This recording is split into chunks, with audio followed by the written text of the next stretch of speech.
Baca buku. Jangan baca TikTok. Dan kalau bisa, jangan lihat HP. Ini nyambung ke pertanyaan kedua. Yang paling basic apa sih? Kalau menurut saya batasi penggunaan HP. Ini kanker. Mohon maaf. Ada yang kerja di perusahaan telekomunikasi di sini? Mohon maaf sebesar-besarnya. Mereka nyari ARPU, kalau saya nyari pendidikan. Pendidikan tuh lebih banyak dari buku, daripada dari TikTok. Mohon maaf. Baca jurnal, ya saya coba baca 1 buku per minggu, tapi saya tuh batasi penggunaan HP nggak lebih dari 2 jam sehari. Waktu luang saya pakai untuk baca jurnal, mikir, baca buku, nulis, atau apapun.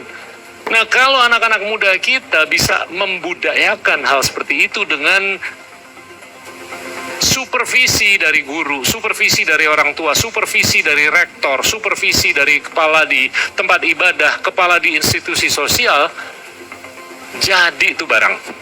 Dan kita sudah menyaksikan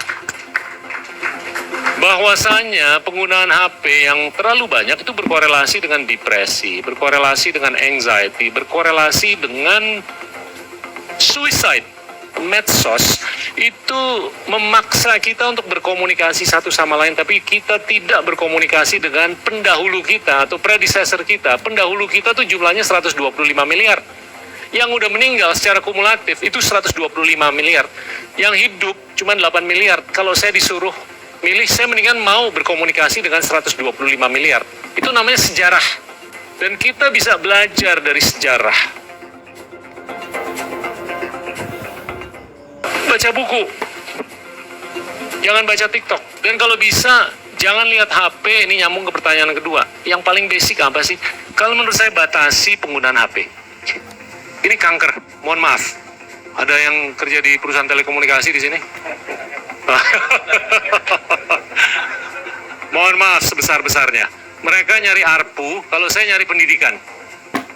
Pendidikan tuh lebih banyak dari buku, daripada dari TikTok. Mohon maaf.